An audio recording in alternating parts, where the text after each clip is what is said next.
Hey, you.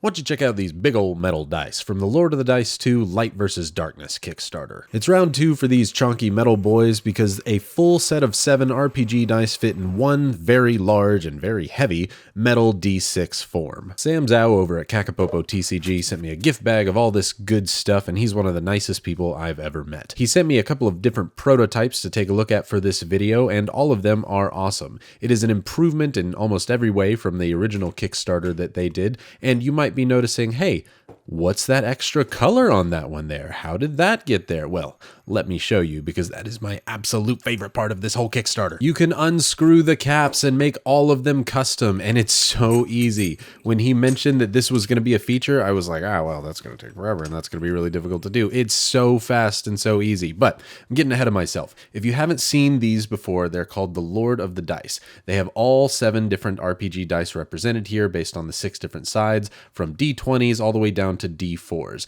They have a symbol in the upper right corner, so if you spin these roulette style spinners, once you stop it where the pointer is, that's the number that you land on. For example, on this D6, I stop it on a 6. Hey, look at me. If I were to spin, say, this D20 here, they have a marker on this side. I spin it, I stop it.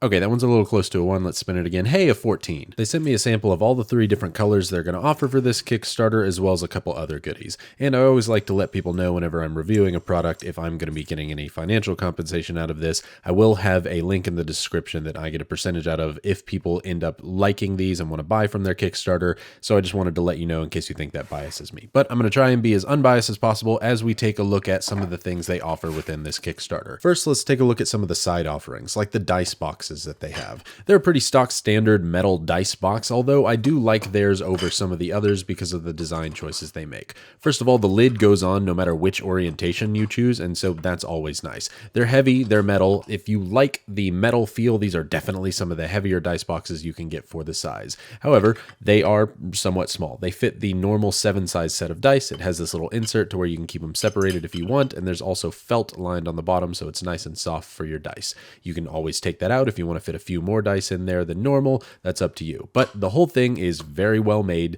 and they're not going to come apart like a lot of the other magnetized dice boxes that I see. Though they are heavy, you can flip them over pretty easily and nothing's going to fall out. They'll fit any normal size dice. A jumbo D20 like I have here is probably not going to fit, and a couple makers do use jumbo ones. But even these like shell dice that I have here, like the Bob Ross ones that I have, they have no problems fitting in there whatsoever, and I can even turn the whole thing over and shake it, and it does not pop out. So I'm pretty confident in its build quality. You'd have to really shake it and want the thing to fall apart for the lid to actually pop off of these things. Now, some of them don't always fit inside where the little insert is, but if you take the insert out, I found that most other makers' dice will fit inside of there, especially like machine-made ones and not handmade dice. They pretty much always fit unless you're specifically buying jumbo dice. And like you see here, tipping it over, it's just not going to fall out. But if you put that jumbo one in there, you can see it just doesn't quite close all the way. So if you've got jumbo dice, they might not fit. Now onto what they're calling the Prism. It's basically one die. It is a single face of their D6 shaped one die to rule them all. You can put one spinner on there, and it can be anyone that you want, because that's the beauty of this Kickstarter, is that they are all interchangeable. It came with a D6 on mine with a knight motif, and I think it's really cool. This is the one when I first tested it, I was like, whoa, okay, this comes off way easier than I thought it would, and that led me to some questions that I'll ask in a minute. But then I saw this hex like nut on the back or screw, and I was like, oh, okay, I'm not supposed to mess with that. This is as far as I can go for customization.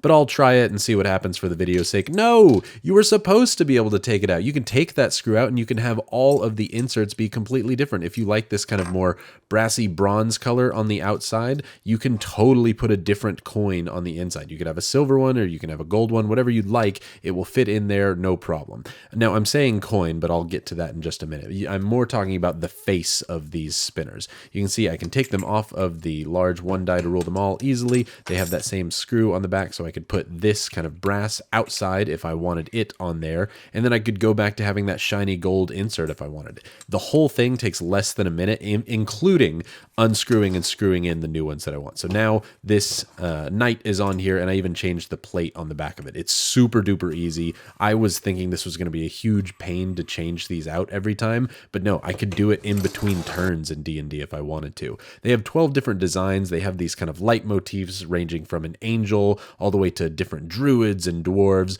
But then they also have the darkness side. I mean, that's the name of the Kickstarter, right? Or light versus darkness. They have 6 designs for each. I kind of prefer these over their old designs, not only just because I like these designs, I like angels and liches, and I think that's cool, but I think players are more likely to like these because the other ones were monster based, and these are some things that often players either turn into or are. Sometimes they're undead, sometimes they're goblins and rogues and warriors. So this fits better for players if you're asking me. But hey, art's subjective.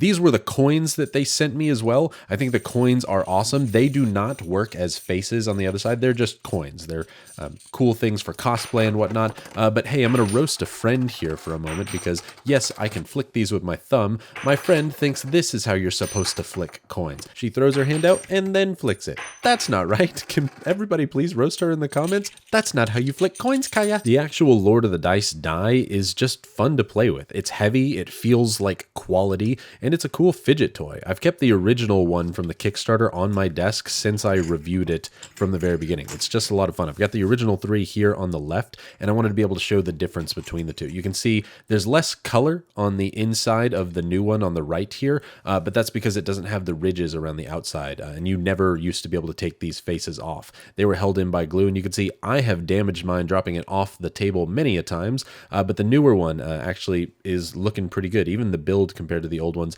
is a little bit smoother, so I think they've kind of like improved that process. Doing a durability test here, if I really whack it against another one, yeah, it does leave scratches. I mean, it's metal against metal, and they are heavy, so they're bound to leave some scratches and some dents. As far as normal wear and tear, I would not worry about these things getting scratched up. Unless you're dropping them from your table, which I have done with mine, they should be fine. They're not going to get scratched up just by using them. Here's a relative real time of me just changing them over from one to the other. It takes like 10 seconds to change one face to the next. If you're going to also change the inside out using the screw to maybe change the colors with the ridges, it's like a minute tops. I was extremely impressed by how easy and seamless that process was. That was my favorite part. But my big worry was the durability test. I was afraid that as soon as you drop one of these, it was just going to break apart and all of the faces were going to fall apart. So I did one test at 1 foot, one test at 2 foot, and now I'm going to do one at 3 foot, simulating a table drop. And jeez, it works really well, actually. Did something break? No? Okay. I'm going to leave you with this final long shot showing how smooth the mechanisms are on these dice. One single flick and these will spin for a long time. If you want to get one for yourself, check out the link in the description down below. I love Kakapopo TCG. They consistently deliver on their Kickstarters and they are awesome. That's why I keep working with them, and that's why I'm happy to keep showing off their products. I try and show when I'm biased and unbiased, but honestly, I just don't have much to complain about with these. I like them, and I know that you will too. Thank you so much for watching, and I hope that you have a fantastic day.